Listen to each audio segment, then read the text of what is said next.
Tai Chi Chuan is an old martial art that has existed for many centuries.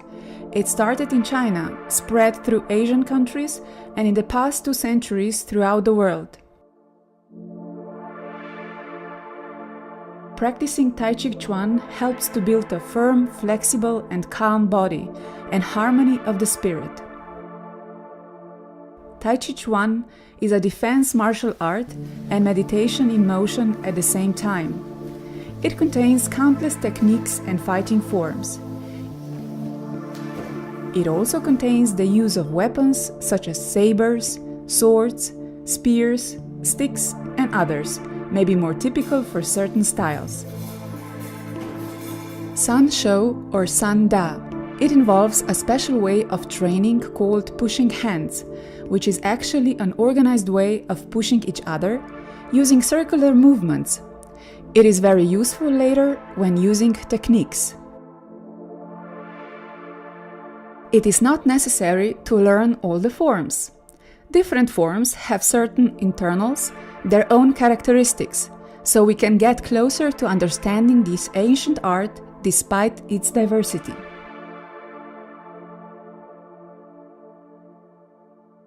Tai Chi Chuan and its philosophy can become a way of life. After a couple of years of practice, we can improve and regain health and learn how to be calm and clear. Tai Chi Chuan can be interpreted as the grand ultimatum or the highest martial art. It is based on 3 main principles of Tai Chi philosophy. The changing triagrams described in the Book of Changes or Yi Jing. Tai Chi diagram. 5 elements.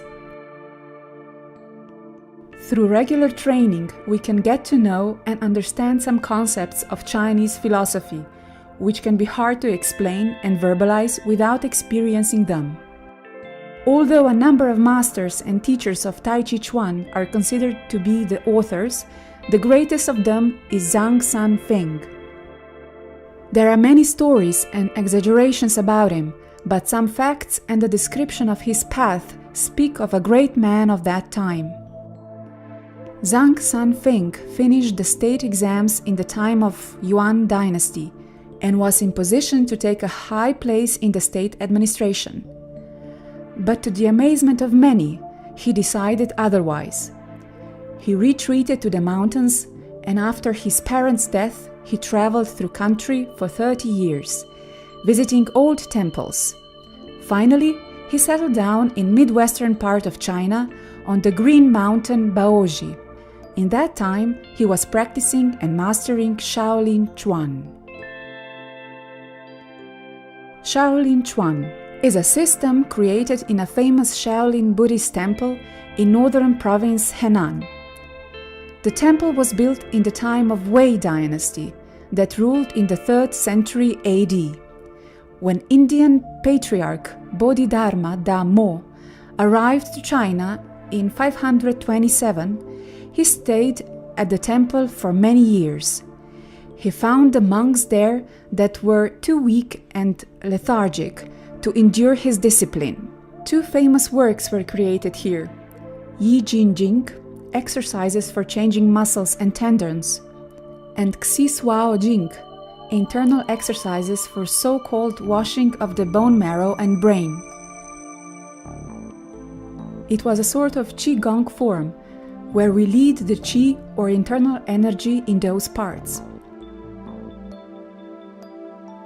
At that time, he was also teaching a martial art called 18 Hands of Buddha. With it, he laid the foundations for further development of Shaolin martial arts. After Dhammo's death, the monks parted ways and Shaolin Chuan was forgotten for many centuries, until Chiao Huan Shangren started teaching it again in the temple. Besides the 18 Hands of Buddha, he added a part of his own art to Shaolin Chuan, developing it into 72 Hands of Buddha. One of his students was also Zhang San Feng, who stayed at the temple for 10 years, mastering Shaolin Chuan. The knowledge of martial art was gathered in 5 chuans. Chuan can mean system, style, or fist. They were named after the best skills of certain animals: Dragon Chuan, Tiger Chuan, Leopard Chuan, Snake Chuan, Stork Chuan. As we can see, all the styles, names, and everything else that goes with the martial art comes from Shaolin Chuan. The main difference between Tai Chi Chuan and other martial arts is that Zhan San Feng added the Yi Jing theory and Taoist Qigong theory and implemented them in Shaolin Chuan. By doing that, he combined the martial art with transcendence of will, consciousness, and body harmony in accordance with nature and Tao itself. There are many stories about the development of Tai Chi Chuan. The most famous one is that he was inspired by watching a bird and a snake fight. When the bird flew away without its prey, he realized the strength of the softer path. With that idea, he created Tai Chi Chuan. After his death, there were many famous masters: Wang Zong, Wang Zong Yue, Chen Tong Zhou, and finally Yang Fa, who was the first to teach the Chen family. Even before Zhan San Feng, there were martial arts similar to Tai Chi Chuan. A hermit named Xu Xuan Peng was teaching San Shi Chi in the time of Tang Dynasty. Xu's Tai Chi Chuan was called that because it had 37 moves, similar to 13 moves of Chen style. Xu's method required performance of individual figures first, and then it switched into a uniform and connected movement, with 8 trigrams on the hands and 5 elements under the feet. His form, in accordance with Tai Chi principles, was called Long Chuan because of its continuity. Li Daozi, also from the time of Tang Dynasty, was another expert of this era. He developed Long Chuan, which he named Xian Tian Chuan, which in a way means a state before the creation of the universe. Through his student, Yu Lian Zhou, the tradition has been passed down from generation to generation. Han Gong Yue lived and taught in the time of Liang Dynasty. He was an expert of Tai Chi martial art. He developed a system which he named 9 Little Heaven. The system included 14 movements, including Ti Shou Shang Shi, playing the lute left and right, Dan Bian grasped Sparrow's tail, and Lan Chue Wei, the same figures as in later Yang's Tai Chi Chuan. There were many Tai Chi martial arts before Zhan San Feng, but he achieved a sort of unification. From narrow warrior starts, he added Taoist Qigong and the use of Yi Jing principles. And like Zhan San Feng himself said, the expansion of Tai Chi Chuan would help people enjoy long and healthy life. He actually transformed Tai Chi Chuan from martial techniques into a way of maintaining fitness of the body, consciousness, and spirit, and at the same time enabling progress through a process of complete calmness into a world of 4 dimensions.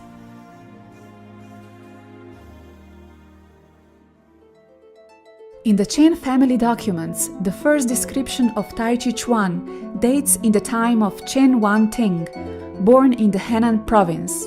As an officer, he was stationed in the Santung province in 1618. He returned home in the time of Ming Dynasty in 1644. When he started teaching Tai Chi Chuan, there were 5 routines or lus in the system. He also taught an additional 2 lus. The first lu was Pao Chi, which means the punches are quick and violent like cannonballs. The second lu was Long Chuan, which had 108 movements. From generation to generation, there were many teaching methods. In 5th generation, Chen Chang Xin combined and simplified the Chen system into a first routine of Tai Chi Chuan and second routine of Pao Chi. Chen You Ben simplified the movement and submitted all techniques strictly to combat. Chen Yin Ping implemented more dynamic and firm circular moves into Chen. Even though he respected the principle of not changing the original actions, the names of the moves didn't change, but the figures were changed with additional circular movement at each step. He divided Chen into 3 subcategories. Tai Chi Chuan was a family secret and a treasure of knowledge of Chen family. Trainings and demonstrations of the art took place in the family circle, and it occurred very rarely that the art was shown outside the circle. Chen Changxin taught his relatives the old style, and there were only 2 people who didn't belong to the family: Yang Lu Chan and Li Bo Qi. Especially Yang has proven himself with patience and effort in training this martial art. Yang Luchan was born in 1799 in Hebei province, North China. Very soon he started practicing martial arts, beginning with a form of hard Shaolin style which had 33 moves. One of his teachers recognized the extraordinary talent and recommended training within bigger system. He suggested training with Chen family. Yang's request for training Tai Chi Chuan with Chen family was denied, but he stayed there as a worker on the property. He secretly observed their training, and when Chen Changxin discovered Yang's true intention and talent, he took him in his group and taught him all the skills, techniques, and secrets of Tai Chi Chuan. After completing his training with Chen family, he returned home where he was teaching a few friends and neighbors. He was very successful. At that time, Tai Chi Chuan was called Hua Chuan, or the neutralization form, and also Mian Chuan, or soft form, that can turn defense into offense, all by path of softness. After a few years, he moved to Beijing, where he was teaching the imperial family. That is how Yang's Tai Chi Chuan has already become very popular. Yang Lu Chan had 3 sons. The firstborn died, but the other 2, Yang Yu, also known as Ban Ho, and Yang Jian, trained with their father and achieved great fame and admiration. When Yang Lu Chan got old, his son, Yang Yu, took over the training. There are many stories about him and his tournament victories. In addition to the big form, which is a bit different from Yang Tsing Fu's, Guang Ping Yang form, that was considered lost, was also passed on. It was created by Yang Lu Chan and passed on through Yang Ban Ho. Today, it has 2 variants that are very different from each other. The form has 64 moves, the same as the number of I Ching hexagrams, and is considered a long form. Positions in this form are lower and wider and more open. It contains the elements of Xing Ji Chuan and Ba Gua Zhang, which is reflected in spiral turns. The center of gravity is lower, while the head is upright. Every step is looking for the center, balance, or change. Yang Lu Chan's other son, Yang Jian, had a very soft character, and thus he was a complete opposite of Ban Ho. He was teaching a great number of students. He was teaching big, middle, and small figures. His achievements in harmony of firmness and at the same time softness were unbelievable for that time. He had 3 sons, Zhao Xiong, Zhao Yuan, and Zhao Qing. The most famous of them is Zhao Qing, better known as Yang Tsing Fu. Yang's long form has become and it's still the most popular among the people around the world.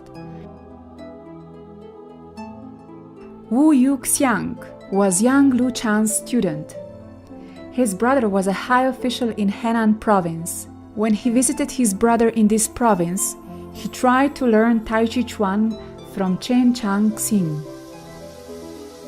He wanted to learn the first form and Pao Chi as well. When he arrived to Zhao Bao, the town after which the form was named, he found Chen Yingping. As previously mentioned, Chen Yingping was very successful and was teaching Chen routine Xiao Jia. Wu's Tai Chi Chuan was also called Xiao Jia. Xiao means small and Jia means form. With years of practice and knowledge that Wu gained, he wrote a famous book, 13 Rings, in which he described and explained the secrets and practice of Tai Chi Chuan. Wu himself didn't have many students. Probably the most famous among them is Li Yi Yu, and his theories are nowadays still indispensably passed on to newer texts. Tai Chi Chuan can be divided into 4 categories: Shuai Jiao, or how to tackle your opponent, throws and trips; Qin Na, or controlling the opponent by joint manipulation; and Ti and Da, or punching and kicking. Many techniques are a combination of 2 or 3 categories. Transitions from one category to another are common. For example, Qin Na wrist lock in combination with Shuai Jiao throw. A more detailed analysis of Tai Chi Chuan and training methods will be available in the forthcoming videos. Form with application is presented in a way that best shows movement and possible applications within a form. In the first part, there is a majority of self-defense techniques. In the second and third parts, we have connected different figures in a routine to be practiced with an opponent. However, this is only one of many possible ways of applying techniques. But the applications themselves belong to the first and partly second level. When watching the great form of Yang-style Tai Chi Chuan, we need to understand how the sequences were created and what their purpose is. Often, especially nowadays, people see Tai Chi Chuan sequence as dancing or meditative movement, an abstract movement. A good understanding of the formation of Tai Chi Chuan and its roots will lead you to correct and successful practice. A battle sequence or form contains techniques of a specific style. Chinese battle sequences have 2 or 3 levels of battle techniques or applications. The first level are usually applications of moves, and they represent the basics of the style. The second level is more complex and is not necessarily a part of movement or sequence. The third level is the hardest one, and it contains the most efficient techniques of the style. The third level techniques have more steps than the sequence, and they have to be explained and analyzed with the master himself. As we can see, the Chinese battle sequences served many purposes. A sequence is used to maintain the essence of a specific style and its techniques. It represents a sort of book or a record in which all the basics and knowledge of a specific style is kept. Sequences are used for training of individual techniques within a style. When a student regularly practices a sequence, he can master the techniques and build a good basis in his style. A sequence is used for practicing patience, persistence, and strength, as well as basic positions, individual moves, or combinations of moves and techniques. A sequence is also used to build a sense of the opponent. And with that sense, the techniques become alive and useful in a real combat. The sequence or form of Tai Chi Chuan was developed with the same purposes. In any case, as an internal style, it develops breathing coordination with Qi or internal energy, as well as Qis with movement. That is why the Tai Chi Chuan form is slow at first, and when the moves are precise and fluent, it becomes fast. Tai Chi Chuan has many different versions that may have 23, 37, 81, 88, 105 or more moves. It is important how we count the moves, and they only contain from 37 to 40 basic techniques. These represent the basis for more than 250 possible applications. In a sequence, many moves or groups of moves repeat several times, and there are a couple of reasons for that. Improvement of more important and useful techniques. Repetitions usually cause quicker mastering of the techniques. For example, avoiding, pulling, pushing, and pressing represent the most basic group of moves or part of the form. In the long yang form, they repeat 8 times.